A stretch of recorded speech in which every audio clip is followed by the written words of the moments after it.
For me, the Dialogical Museum is a museum that has rich relationships with diverse audiences, that doesn't shy away from controversial themes, and that we as museums provide a platform to host or facilitate people to reflect on those difficult, controversial themes.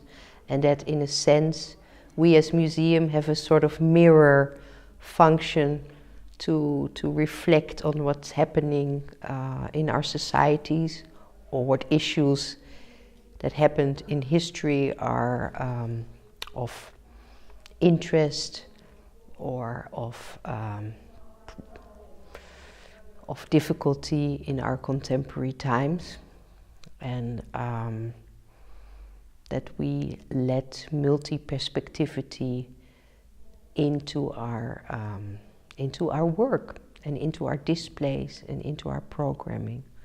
And if we can do that, I think we are a true dialogical museum. I'm not saying it's easy. I think it's very, very complicated. And we have to let go of a lot of control. And that's not easy as well. But I think we can only benefit from it.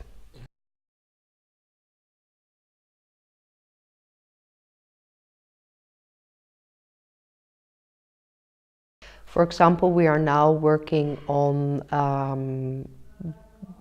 training guides that will guide around a museum exhibition that recently opened on Jerusalem. And in this exhibition that will be on show till end of March 2019, we reflect on Jerusalem out of 3 perspectives, or actually 5. A Jewish, Christian and Muslim perspective on the city, of the city, via objects, via people, but also, of course, the Israel-Palestinian, I would say, conflict or situation. And we're now guiding our guides in special guides. They're now being trained, and they always will work in tandems. So either this guide is Christian, a Jew, or a Muslim, or Israeli or Palestinian, so that they together can get into a dialogue with themselves and each other and the object, and of course the public. And that's, again, not easy. Also finding people who are interested in doing that is not easy. But the first results out of those training workshops are very inspirational, because people learn more about the other, and especially they learn more about themselves.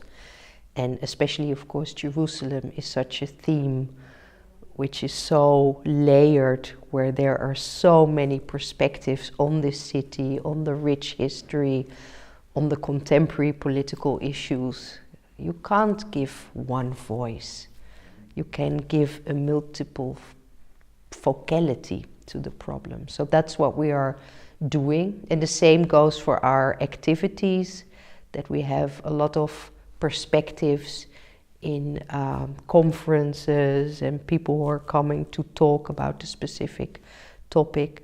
And a Jewish museum also reflecting on, for example, Christian Jerusalem or the Palestinian-Israeli conflict is, I think, not without controversy, but very, very important.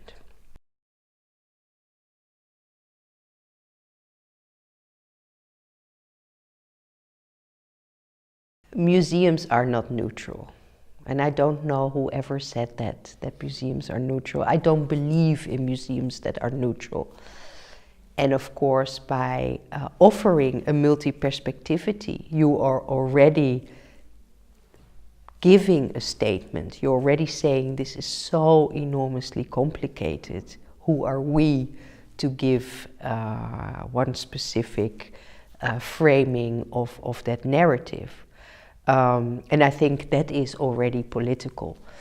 And yes, by giving away a sort of authoritative meaning making, you could say that everything, that you become a sort of cultural relativist, and especially in Jewish museums, but also in other museums, where the subject matter is not always so easy. There is, of course, something like authority and control. And as a Jewish museum, I don't want to give voice to anti-Semites. I don't want to have that in my museum. On the other hand, if the just chosen right-wing party politician wants to visit me in the museum, let him visit me, and I'll give him a guided tour for free even. So no, we're not neutral. We've never been neutral in museums. I think we should become a bit more activist, or I could say a bit more political. That is what I strongly believe, because we already have been political from the start of museums.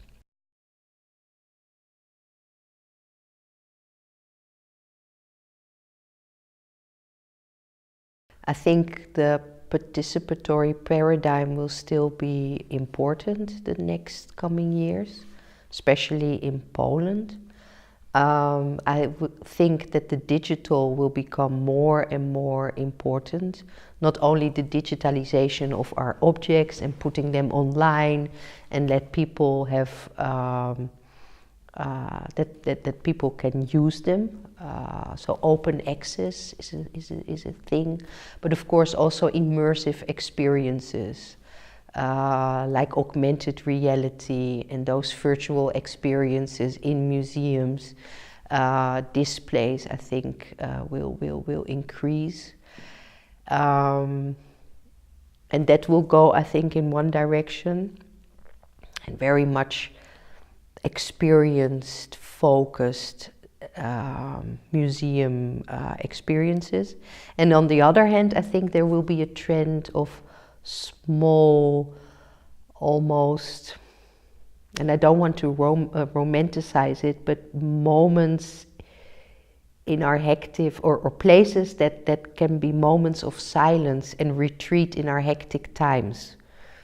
And those two kinds of museums, and maybe some of them will not be named museums anymore, but I think we will have a divide within our field between places of quietness and retreat, and places where everything happens at the same time, in different paces, whether it's the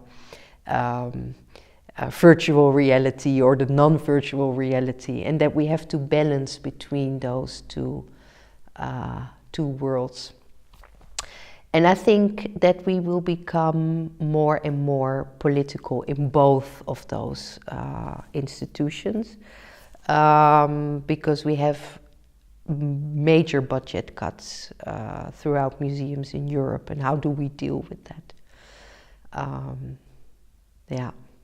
It's an interesting time that lies ahead of us. But times in museums were always interesting. And from people who come from outside and look at museums, they most of the time think that museums are boring. But actually they're very vivid and alive and much more revolutionary and sexy than most people think.